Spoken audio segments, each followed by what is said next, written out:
A pry bar slid into a gap between two warped floorboards. The wood split with a long, slow crack. A frail, elderly woman in a black wool coat braced herself against the brick wall of the tannery and pulled the floorboard up. Her name was Hattie Vaughn. She was 78 years old. 3 weeks ago, she had been evicted from the small Hartford apartment she had shared with her husband Eugene for 26 years. The eviction had come after Eugene's death in March, when a long string of debts no one had told her about had surfaced in the probate paperwork. The bank had taken the apartment. She had taken what she could carry in a single suitcase and a canvas tote bag. She had moved into a small boarding house, room 3 blocks over from her old apartment building. The room had a single bed and a small dresser. She had paid for 1 week at a time. She had $90 left. This morning she had taken the bus 3 hours west to the small town where her husband had grown up. She had come to the old Vaughn Tannery, which her husband had owned outright and had kept boarded up for 40 years. She had not known about the tannery until the lawyer had handed her the deed last week. She did not yet know that nailed to the underside of the floorboard she had just pried up was an old cloth packet of letters and a child's silver locket she had once buried at sea. She did not yet know that the locket held a photograph of a girl who was not her daughter, but that every letter, written in her husband's hand, named that girl as his. Why had her husband kept a tannery boarded up for 40 years? Stay with me on this one. Hattie had married Eugene Vaughn in 1972 in a small Methodist church in Hartford.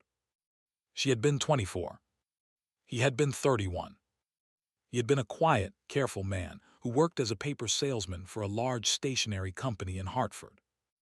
He had grown up in a small Connecticut town 3 hours west, the only son of a tannery owner named Walter Vaughn. The tannery had closed in 1972, the year before Walter Vaughn died of a stroke at 61. Eugene had inherited the tannery and the small 4-acre property around it. He had boarded up the building. He had paid the property tax every year. He had never spoken about it. He had told Hattie once in the first year of their marriage that the tannery held bad memories, that it had nearly ruined his father, and that he did not want to talk about it. Hattie had not pressed. That was the kind of marriage they had. Quiet, careful, built on small kindnesses and on questions never quite asked. They had built a quiet life in Hartford. They had not had children. Hattie had been pregnant once in 1974. She had lost the baby at 5 months. A baby girl. She had named the baby Alina in the hospital. She had buried Alina in a small Methodist cemetery outside Hartford. There had not been any more pregnancies. Hattie had returned to her work as a department store cashier and then, later, as a department store buyer. She had retired at 68. Eugene had been a paper salesman to the last. He had retired at 73. He had died of a heart attack at 79 in March, in the living room of their Hartford apartment, while watching a Sunday morning church service on television. The funeral had been small. Hattie had cried at the graveside. The probate had not been small. The probate had revealed, over the course of 3 weeks, that Eugene Vaughn had been quietly running up a series of credit card debts since the early 2000s. He had taken out a second mortgage on the apartment in 2014 without telling Hattie. He had drained the savings account in 2019 and 2020. He had taken out 3 small personal loans in 2021 and 2022. The total was just under $400,000. Hattie had sat in the lawyer's office and listened to the numbers and not understood for a long moment what the numbers meant. The lawyer had said the words again. She had asked him to write them on a piece of paper. He had written them. She had read the paper twice. She had not asked Eugene about any of it because Eugene was dead. The apartment had been the security on the second mortgage. The bank had taken the apartment. Hattie had been told, very politely, that the savings were gone and the apartment was gone, and that the only asset left in the estate was the small Connecticut tannery. The lawyer had pulled out the deed. The tannery sat on 4 acres at the edge of the small town. The town had grown around it. The 4 acres were now worth, the lawyer said, somewhere between $250,000 and $400,000, depending on the buyer. There was a small developer in the area who would buy it for the lower number and tear the building down within a month. There was a regional preservationist group that would buy it for the higher number but would take 3 or 4 months to close because they needed a board vote. Hattie had told the lawyer she would think about it. She had gone home that afternoon to the small boarding house room and sat on the edge of the single bed and tried to think. She had not been able to think. She had decided after a week to drive up and look at the tannery. She did not have a car. She had taken the bus. She had arrived at the small town at noon. She had walked the half-mile from the bus depot to the tannery. She had stood in the long grass at the edge of the 4 acres and looked at the boarded-up building for a long time. The tannery was a long, low building of dark red brick. The brick was original, from 1898. The roof was sheet metal. The windows had been boarded with plywood that had been replaced perhaps in the 1990s. The 2 doors had been padlocked. Hattie had her husband's key. The key was a small iron key on a leather thong that Eugene had kept in the top drawer of his dresser for 50 years. Hattie had never asked about it. She had not known what it opened until the lawyer had said, in passing, that there was a single key on a leather thong in Eugene's small dresser drawer that the deed referenced as the key to the back door of the tannery. She had brought the key on the bus. She had unlocked the back door. The lock turned cleanly. Eugene had oiled it every spring for 50 years. Hattie had not known that. She knew now. The tannery had been a single large room with a stone floor and a hide pit at the center. The hide pit was a sunken concrete tank, 6 feet deep, 10 feet long, where hides had once been soaked in lime water. The lime water had been drained in 1972. The hide pit had been left empty. Around the hide pit at floor level ran a wooden floor of pine planks. The pine planks were now warped from 40 years of damp. Hattie had walked around the hide pit slowly. She had not known what she was looking for. She had not been able to make herself believe that she was the legal owner of a building she had never set foot in. At the south end of the hide pit, where the wooden plank floor met the brick of the back wall, she had noticed a section of plank that was lighter in color than the rest. The planks had been replaced. She had knelt down. She had run a finger along the seams. The replacement planks were old, perhaps 30 years old. They had been carefully cut to fit. They had been sealed with wood putty along the edges. Someone had done careful, patient work here. Someone who had not wanted the patch to be found. She had pulled her late husband's pry bar from her canvas tote bag. She had pried. The wood had given on the 3rd tug. Now she lifted the floorboard out and laid it carefully on the stone floor beside her. In the small dark cavity beneath the floorboard, nailed to the underside of the next floorboard over, was an oilcloth packet wrapped in heavy waxed canvas and tied with a leather thong. She unwrapped the packet. The packet contained a stack of 43 letters, tied together with a second leather thong. The packet also contained, in a small velvet pouch, a child's silver locket on a fine silver chain. Hattie sat back on her heels. She picked up the velvet pouch. She opened it. The locket was a small oval, plain silver, with a small engraved bird on the front cover. A wren. She knew this locket.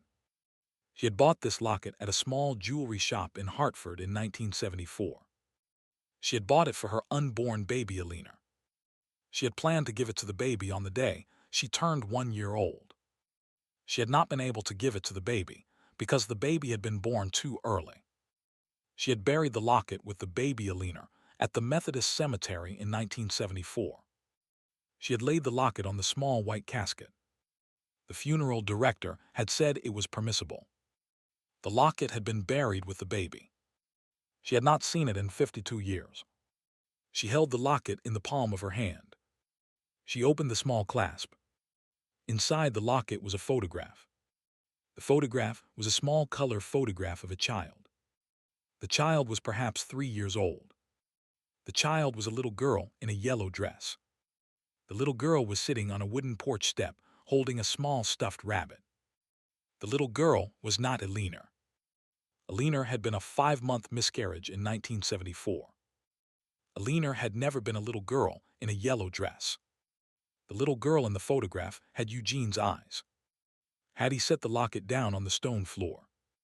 She picked up the stack of letters. She untied the leather thong. The letters were addressed in her husband's hand. Each envelope was addressed to a different name. The earliest was addressed to Miss Sarah Ann Vaughn, age 3 months, care of a post office box in a small town in Maine. The most recent was addressed to Sarah Ann Vaughn, no age, care of a different post office box in a different small town in Maine. There were 43 letters in total. There was one letter for every year from 1976 to 2018. None of the letters had been mailed. Each letter had a careful pencil note on the back of the envelope in her husband's hand, not sent. The note was followed by a date and a single line of explanation. Most of the notes said, "Thought better of it." A few said, "Not the right year." One from 1989 said, "She would have just buried her mother." One from 1996 said, "She has just buried her father." One from 2001 said, "She has been married 6 months. Let her have the year." Hattie sat on the stone floor of the tannery for a long time. She did not read the letters yet. She picked up the topmost envelope. The earliest one, 1976. She broke the seal. The letter inside was 3 pages long. The letter began, "My dearest daughter, you are 3 months old today.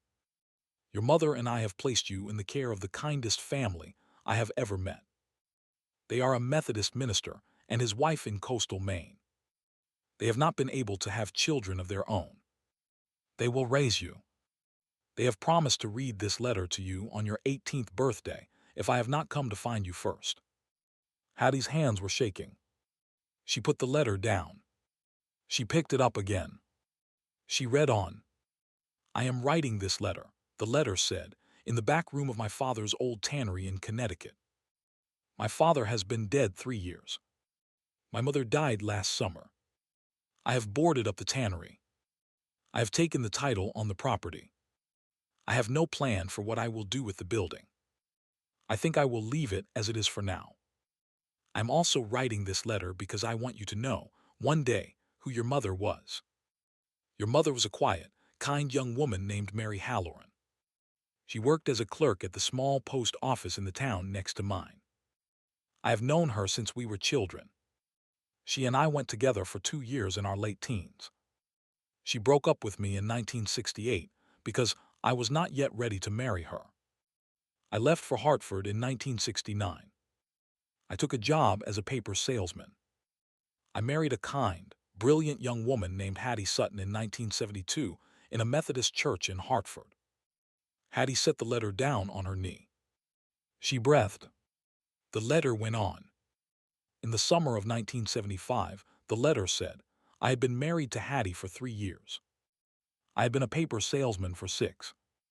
I had been driving the Connecticut-Maine route for 3 years.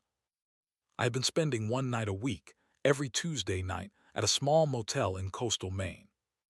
The motel was at the edge of the small post office town where Mary Halloran still lived. Mary Halloran was now 30 years old. She had not married. She had been working at the post office for 10 years. I had stopped by the post office every Wednesday morning for 3 years on my route to drop off the order forms for the local stationery store. Mary had always been polite. She had never been more than polite. In the summer of 1975, Mary Halloran had come to the motel on a Tuesday night and knocked on my door. I had been 25 years old and lonely on the road. I had let her in. We had spent the night. The next Tuesday she had not come. The Tuesday after that she had not come. The Tuesday after that I had stopped by the post office and asked her to come for a cup of coffee. She had refused. She had been kind. She had said it had been a mistake. She had said she did not want me to leave my wife. I had agreed. I had driven home to Hartford that Friday. I had been faithful to my wife from that day on. In the spring of 1976, Mary Halloran had walked into my motel room on a Tuesday night with a baby in her arms. The baby was 4 weeks old. The baby was named Sarah Ann. The baby was mine. Mary did not say so. Mary did not need to say so. I could see the baby's face. Mary had told me, sitting on the edge of the motel bed, that she had decided to give the baby up for adoption. She had said she could not raise the baby alone in a small town, where every customer at her post office window would recognize the baby's eyes. She had said she had been talking to a Methodist minister in a different small town in coastal Maine. The minister and his wife wanted to adopt the baby. They were good people. The minister was 40.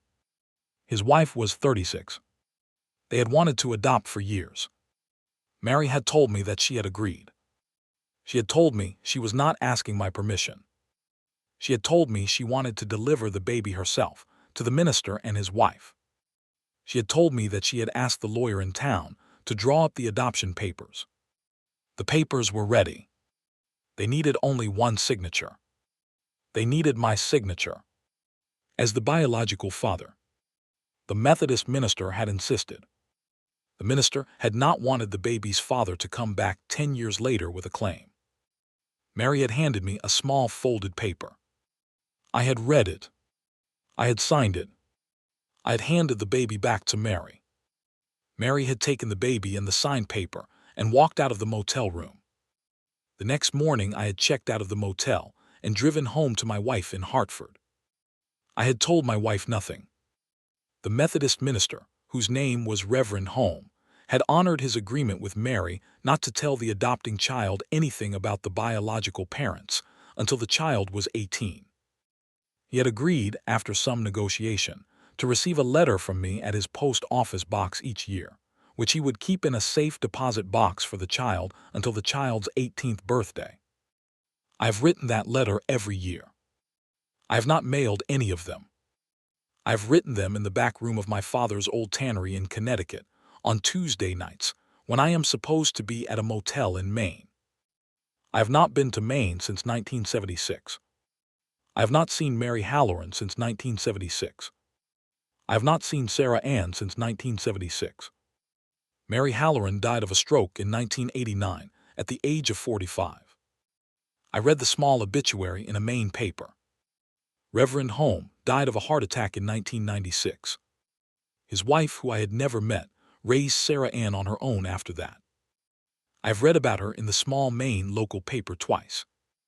Sarah Ann graduated from a small Maine college in 1998. She became a librarian at the same small town's public library. She married a kind, quiet schoolteacher in 2001. They had 2 children of their own. They named their daughter Alina. I have never made contact. I have written 1 letter each year. I have not mailed them. They are tied with a leather thong and stored under the floorboard at the south end of the hide pit. There is also a small silver locket in the packet. The locket belonged to a baby my wife and I lost in 1974, 6 months before Mary Halloran came to my motel room. My wife had bought the locket for that baby. She had buried it with the baby at a Methodist cemetery outside Hartford. In 1976, when Mary Halloran handed me Sarah Ann for the last time at the motel, she also handed me a small velvet pouch. Inside the pouch was the silver locket. Mary had been the funeral director's niece in 1974. Mary had been at the cemetery the day we buried the baby Alina. Mary had taken the locket from the casket before the casket was lowered. She had kept it for 2 years. She had given it back to me that night at the motel with a small photograph of Sarah Ann inside. She had said, "This is yours." I had not opened the locket for 40 years. I opened it for the first time in 2018, the year I retired from being a paper salesman. I saw my daughter's face. I have not opened it again. The letters and the locket are buried in the tannery. The tannery is in my will. The will leaves the tannery to my wife. If you are reading this, my dearest Hattie, you have inherited the tannery and you have come up here to inspect it, and you have pried up the floorboard at the south end of the hide pit. I am sorry. I have been a coward for 50 years. I have meant to tell you. I have not. I am writing this final paragraph in the back room of my father's old tannery on a Tuesday night in October of last year. I am 78 years old. I am tired. I do not expect to last another winter. I love you. I have loved you since 1972. I have loved you longer than I have loved Sarah Ann because I have known you longer. I have not stopped loving you for 50 years. I am sorry. Your husband, Eugene. Hattie folded the letter. She did not cry. She did not weep. She put the letter back in the envelope. She picked up the silver locket. She held it in the palm of her hand for a long time. The locket was light. It had been lighter than she had remembered 52 years ago, when she had laid it on the small white casket. She put the locket back in the velvet pouch. She put the velvet pouch back in the oilcloth packet. She put the oilcloth packet, along with the 43 letters, into her canvas tote bag. She replaced the floorboard. She tapped the pry bar against the seam. She stood up slowly. Her knees hurt. She picked up her tote bag. She walked out of the tannery. She locked the back door behind her. If you're still with me, hit that subscribe button. Stay with me. The story is not over. She walked back to the bus depot in the small town. She bought a coffee from the depot vending machine. She sat at the bus depot bench for a long, quiet hour while she waited for the eastbound bus. She thought about Sarah Ann Vaughn, now 49 years old, a librarian in coastal Maine, married to a quiet schoolteacher, mother of 2 children including a daughter named Eleanor. She thought about Mary Halloran, who had died at 45. She thought about Reverend Home and his wife, who had raised another woman's child as their own. She thought about Eugene, who had driven the same Connecticut-Maine route for 3 years and had stopped going in 1976 and had never gone back. She thought about the careful pencil note on the back of every envelope. She thought about a man writing letters to a daughter for 43 years and never mailing one of them. She did not yet know what she would do. She rode the bus 3 hours back to Hartford. She walked the 4 blocks from the bus depot to her boarding house room. She sat at the small desk in her boarding house room. She did not unpack the canvas tote bag. She slept for 10 hours. In the morning, she walked to the small Methodist cemetery outside Hartford. She had not been there in a long time. The cemetery was 3 buses out. She arrived at the cemetery at noon. She walked to the small marker that read, Eleanor Vaughn. March 12, 1974. She knelt at the marker. She set the silver locket on the small stone. She sat in the long grass. She did not weep. She thought about her unborn baby Eleanor for the first time in many years. She thought about how she had carried the small white casket out of the funeral home in her own arms because the funeral director's niece had offered and Hattie had refused. She thought about the niece, a young woman with quiet hands and a kind face. Mary Halloran. She had not known the name then. She thought about Sarah Ann Vaughn, who was not her daughter, and who shared a father with the daughter Hattie had lost, and who had a daughter of her own named Eleanor. She picked up the locket again. She walked back to the bus. She rode back to Hartford. She walked to the small lawyer's office that had handled the probate. She sat down across from the lawyer. She laid the canvas tote bag on his desk. She said, I want to sell the tannery. To the preservationist group. The higher offer. Whatever the closing time is, I will wait. The lawyer nodded. He had been a careful, decent man through the worst 3 weeks of her life. He had not asked her to explain. He did not ask her now. She said, I have written a small letter that I would like sent to a woman in coastal Maine. The address is on this envelope. The letter is short. It says only this, I am the wife of your biological father. He passed away 3 weeks ago. He left a tannery in Connecticut. The proceeds of the tannery, when it sells, will be placed in a small trust in your name and in the name of your daughter Eleanor. There will be no other contact unless you wish to make it. I am sorry for what was withheld from you. I love your father in a way that has not changed since 1972. I wish you well. She handed the lawyer the envelope. The lawyer read the address. He looked up at her. He nodded once. The lawyer mailed the letter the next morning. Hattie waited. A letter came back 6 weeks later. The letter was from Sarah Ann Vaughn. The letter was kind, careful, brief. It said, "I would like to meet you. May I drive down to Hartford? Will you come up to coastal Maine? Either is fine. I have known about my biological parents since 1994. The Reverend Holmes' wife told me the day I turned 18. I had assumed that my biological father was no longer alive. I had been trying not to disturb anyone for the last 28 years. I am glad to hear from you. Thank you for the trust. I will not refuse it. My daughter Alina is 21. She is studying to be a librarian." Hattie wrote back. She offered to drive up to coastal Maine in the summer. Sarah Ann agreed. The tannery sold for $310,000 in July. After the lawyer's fees and the back taxes, the trust held $270,000. Hattie kept $70,000 for herself, with which she bought a small one-bedroom condo in a quiet building 3 blocks from her old boarding house. She kept the silver locket on her dresser. She slept well at night for the first time in many months.